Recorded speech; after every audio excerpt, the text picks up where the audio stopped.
भारत सपूत YouTube channel पर आए हुए समस्त जिज्ञासु महानुभावों पुनः साधुवाद करते हुए आज की इस प्रस्तुति को कुछ विशेष बनाने का प्रयास करते हैं और आज की इस विशेष प्रस्तुति में आपके साथ साझा करते हैं आप दर्शकों में से आए हुए कुछ सवालों में से एक सवाल। क्योंकि सवाल अंतर्ज्ञान अर्थात इंट्यूशन के ऊपर है, तो चलिए सबसे पहले उनके सवाल को लेते हैं। आप कहते हैं, Guruji how to develop intuition, please reply sir, please give technique to develop.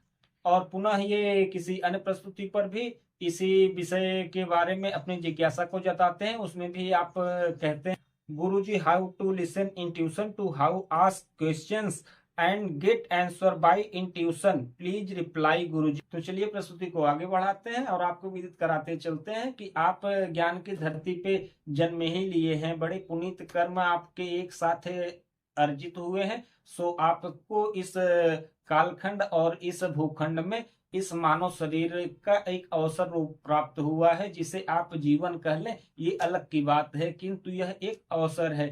और यह अवसर सिर्फ और सिर्फ अंतर्ज्ञान के माध्यम से भ्रम के जाल से बाहर निकलकर वह मुक्ति को प्राप्त कर सकता है। तो यह भंवर जाल, माया जाल, यह संसार क्या है, हमें लगता है कि हमसे बेहतर आप जानते होंगे। इस पर बहुत ज्यादा चर्चा नहीं करेंगे क्योंकि प्रस्तुति बहुत लंबी हो जाएगी। तो चलिए सबसे पहले जानते हैं अंतर्ज्ञान क्या है। अंतर्ज्ञान एक ऐसा ज्ञान है जो की सृष्टि के कण कण में प्रत्येक जीव जंतु, पशु पक्षी, वनस्पति, हम मनुष्यों के अंतर्गत ही समाहित है। जिस ज्ञान के बल पर हमारे अंदर द्वंद्ववाद चलता है, जिसे हम आप अंतरात्मा की आवाज आदि के नाम से जानते समझते हैं, जिसके परिणाम स्वरूप ही हमारे मन मस्तिष्क में भिन्न भिन्न प्रकार के विचार प्रवाह करते हैं, यह कुछ और न हो के अंतर्ज्ञान का ही परिणाम है, कुछ और नहीं। क्योंकि हर किसी के अंदर अंतर्ज्ञान छुपा पड़ा हुआ है। आपको जानकर हैरानी नहीं होनी चाहिए कि सृष्टि की सबसे बड़ी लाइब्रेरी आपके अंदर ही स्थित है, कहीं बाहर नहीं।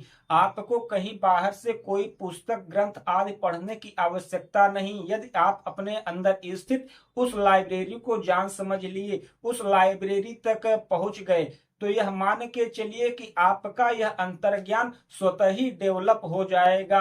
तो चलिए अब बात करते हैं उस टेक्निक की, जिस टेक्निक के माध्यम से आप अपने इस अंतर्ज्ञान को अपने अंदर डेवलप कर सकते हैं। बहुत कुछ गूढ़ता तो नहीं, लेकिन हाँ कुछ एक दो टेक्निक हम आपके साथ अवश्य साझा करते हैं, जिससे आप अपने अंदर छुपे इस लाइब्रेरी के द्वार को खोल सके और अंतर्ज्ञान की अनुभूति कर सकें। जैसा कि पशु पक्षी जीव जंतु आदि करते हैं, वो अपने विशुद्ध अंतर्ज्ञान से अपने कार्य में निरंतर रत हैं, और वहीं हम आप आहार विचार व्यवहारों के कारण अपने इसी अंतर्ज्ञान को दूषित कर बैठे हैं। क्योंकि आपको जानकर हैरानी नहीं होनी चाहिए कि योग शास्त्र में वर्णित जितने भी आसन आदि आपको प्राप्त होंगे, भुजंगासन, मयूरासन, वृक्षासन, तड़ासन आदि, ये सभी पशु पक्षी के नाम पर ही रखे गए हैं। उन पशु पक्षियों के अंतर्ज्ञान से कुछ न कुछ हमारे ऋषियों मनीषियों ने प्राप्त किया, उसकी विशेषता को देखा समझा बड़ी गूढ़ता के साथ, और उसे अपने जीवन में उतारा। क्योंकि यदि आपको अहंकार होने लगे कि आप ज्ञानी हैं, तो आप यह अनुभव करिएगा, उस समय आप किसी पशु पक्षी के सामने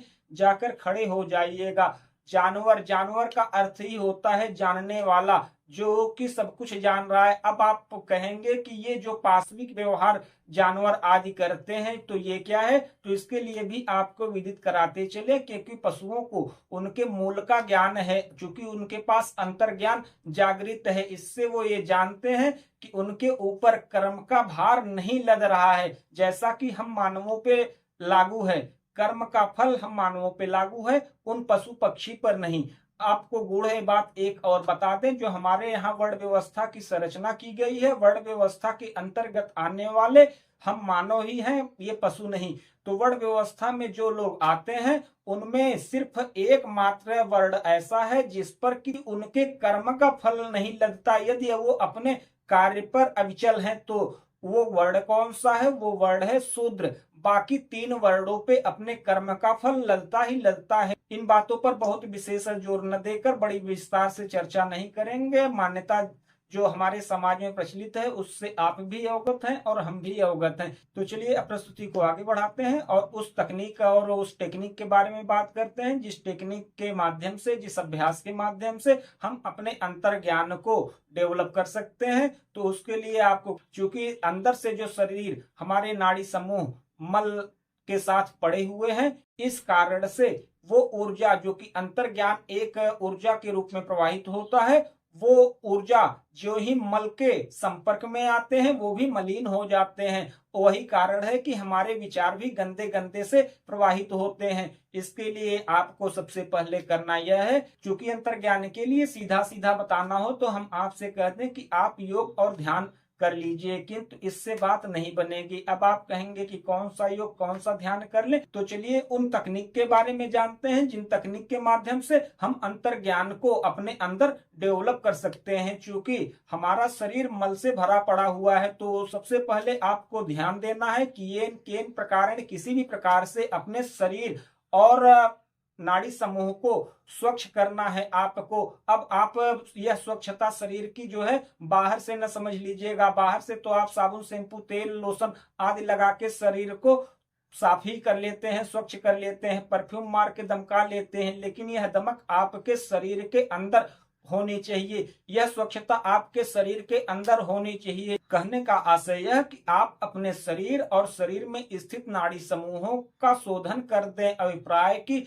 आपके बॉडी में जो टॉक्सिन आदि पड़े हुए हैं, आपके आंत, छोटी आंत, बड़ी आंत इत्यादि में, इनका सफाया सबसे पहले आप कर दें। इसके लिए आप योग आदि का अभ्यास नहीं करना चाहिए तो ना सही, किंतु हम और सरल मार्ग आपको बताते हैं। आप एनीमा करा लीजिए, जिससे आपका आंत तो साफ हो जाएगा। आंत के साफ होने के बाद आप अपने प्राण और अपान का टकराव कराइएगा। प्राण और अपान के टकराते ही आपके अंतर ज्ञान विचार के रूप में आपके अंदर प्रवाहित होने लगेंगे, जिसका अनुभूति आप 24 घंटे के अंदर स्वतः ही कर लेंगे। इसका प्रमाण, इसका साक्ष्य आप स्वतः बनेंगे, कोई और नहीं। किंतु यदि आप प्राण और अपान का टकराव नहीं कराएंगे तो इन विचारों में शुद्धता तो आएगी, लेकिन इनकी अनुभूति जिस हिसाब से आप चाह रहे हैं वो नहीं होगी। अब सवाल ये होता है कि ये प्राण और अपान क्या है। चूंकि पिछली प्रस्तुति, जिसका लिंक हम आपको डिस्क्रिप्शन बॉक्स में दे देंगे, उसमें हमने प्राणायाम रहस्य के बारे में बताया है, और प्राणायाम रहस्य के बारे में हम शरीर में स्थित 10 प्रकार के प्राण वायु का चर्चा किए हुए हैं। उन्हीं 10 प्रकार के प्राण वायु में से मुख्य प्राण वायु है और द्वितीय वायु को अपान वायु कहते हैं, जो कि आपके शरीर के अधोद्वार में स्थित होता है, जिसके माध्यम से आप मल मूत्र आदि का त्याग करते हैं। यह अपान वायु के कारण है, जिसकी चर्चा हम उस प्रस्तुति में विस्तार से किए हुए हैं। आप उसे वहां जाकर देख लेंगे। तो जब आप अपने द्वारा किए गए श्वसन प्रश्वसन, जो कि आपका प्राण रूप है, और आपके अधो मार्ग में स्थित जो वायु है अपान, उसका जब आप टकराव करेंगे तो आपका यह अंतर ज्ञान स्वतः ही प्रस्फुटित होने लगेगा। आपके मन मस्तिष्क में तरह तरह के नए नए तरंग विचार प्रवाहित होने लग जाएंगे, जिससे आप अछूते नहीं रहेंगे, क्योंकि विचारों का जो लहर आपके अंदर उभरेगा उसे तो आप अनुभूति करेंगे ही करेंगे, कोई और नहीं करेगा। आपको जानकर हैरानी नहीं होनी चाहिए, आपने ऐसा सुन भी रखा होगा कि ऋषियों मनुष्यों ने बड़े लंबे समय तक तपस्या किया अन्न आदि का त्याग करके। उनके अन्न आदि का त्याग करने का प्रयोजन मात्र यही था कि अन्न आदि की जो मल रूप से ऊर्जा हमारे अंदर एकत्र होती है, उन्हें इस रहस्य का जब भान हुआ कि यह अन्न आदि से हमारे शरीर में मल ही एकत्र होता है और हमारी ऊर्जाएं प्रभावित होती हैं, तो उन्होंने अन्न आदि का त्याग का प्रावधान बनाया। आज भी उपवास आदि के रूप में, जो भक्ति भाव में एक गृहस्थ के रूप में जन सामान्य जीवन हम आप जीते हैं, तो उसमें भी उपवास का प्रावधान है, जिससे हमारे शरीर में प्रवाहित होने वाली ऊर्जाओं का शुद्धिकरण हो सके। किंतु उस दिन भी हम आप करते क्या है, किस दिन? उपवास के दिन। उपवास के दिन भी हम आप करते क्या है, भिन्न भिन्न प्रकार के नए नए व्यंजन, क्योंकि वह अन्न से नहीं है, यह फल है, यह वो है, उससे गदागद अपने पेट को भर देते हैं गोदाम समझ के, फिर उसे मल ही इकट्ठा होता है और यह मल इस शरीर को पुनः बाहर निकालना पड़ता है। इसे बहुत मेहनत कराते हो आप। उपवास के दिन भी कम से कम एक दिन आप रेस्ट दो। और विचारों का, चूंकि आपके विचार जब सात्विक होंगे, क्योंकि वह अंतर्ज्ञान का ही प्रभाव है, कुछ और नहीं, आपके जब विचार सार्थक और सात्विक होंगे तो आपके विचार के साथ साथ आपके स्वभाव में भी परिवर्तन आएगा और भिन्न भिन्न प्रकार के नए नए रहस्यों से अवगत हों। और वह अवगत आपको हम न कराएं, वह आपका अपना अंतर्ज्ञान आपको कराएं। बस इतना सा आप करिए, फिर देखिए। तो चलिए अब प्रस्तुति को आगे बढ़ाते हुए उन तकनीक के बारे में भी जानते हैं जिसके बारे में आपने सवाल किया है कि हम किसी सवाल का उत्तर अंतर्ज्ञान के माध्यम से कैसे प्राप्त करें। तो उसके लिए आपको ध्यान की आवश्यकता पड़ेगी। आप ध्यान दीजिएगा कि सोने से पहले आप अपने उस सवाल को कई बार बड़े स्ट्रांग तरीके से अपने मन में एक संदेश देकर भेजेंगे। वो संदेश आपका मन जब रिसीव कर लेगा और आप सो जाएंगे तो दूसरे दिन उठने के बाद आपका जो 24 घंटा बीतेगा, उस 24 घंटे में ही आपको कुछ विशेष संकेत प्राप्त होंगे। अगर आप उसे नोटिस कर सके तो उन संकेतों के माध्यम से आप यह जान सकते हैं कि आपके प्रश्न का उत्तर क्या है। और वहीं आप ध्यान आदि में गहराई से यदि उतरे, चूंकि ध्यान आदि में गहराई से उतरने के लिए और उसमें विशेष कुशलता प्राप्त करने के लिए शुद्ध आहार यानी अन्न आदि की शुद्धता का होना परम आवश्यक है। शुद्ध आहार, शुद्ध विचार और शुद्ध व्यवहार, इन तीनों की शुद्धता का विशेष महात्म है। ये तीनों यदि शुद्ध होंगे तो आपका ध्यान बेहतर लगेगा और आपके उस ध्यान किए गए अवस्था में ही आपको कुछ ऐसी आकृतियां, कुछ ऐसे संकेत, कुछ ऐसे रंग प्रदर्शित होंगे जिन्हें देख जान समझकर आप अपने सवालों के उत्तर को प्राप्त कर सकते हैं। किंतु इसका अभ्यास आपको निरंतर एक लंबे समय तक करना होगा। जैसे मान लीजिए कि आपका प्रश्न कुछ है और उस प्रश्न की अवस्था को लेते हुए, अपने मन को एकाग्र करते हुए आपने स्वयं से यह प्रश्न किया और एक ध्यान की स्थिति में गए और उस समय आपको कोई एक रंग दिखा और रंग, चूंकि वो रंग किस लिए आपको दिखा, उसका संकेत क्या है, वो आपको मालूम नहीं है। और आप लगातार 24 घंटे नोटिस करिए आपको क्या कैसे हो रहा है, या उस पर आप अपना एक उत्तर दीजिए।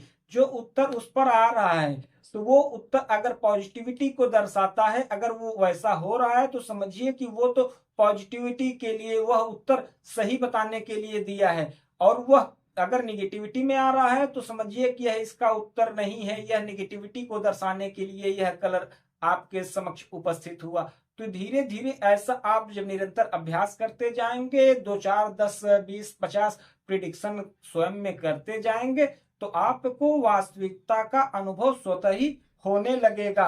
और सविस्तार इन चीजों को प्रस्तुति के माध्यम से नहीं बताया जा सकता। कुछ चीजें गोपनीय होती हैं जिन्हें साधक स्वयं के अंदर उतरकर ही प्राप्त कर सकता है। क्योंकि अंतर्ज्ञान, आत्मज्ञान और आत्मदर्शन आदि के लिए ही अष्टांग योग का प्रतिपादन किया गया है। योग के 8 नियमों का, 8 अंगों का प्रतिपादन हुआ है। ये 8 अंग जो है 8 सीढ़ियां हैं।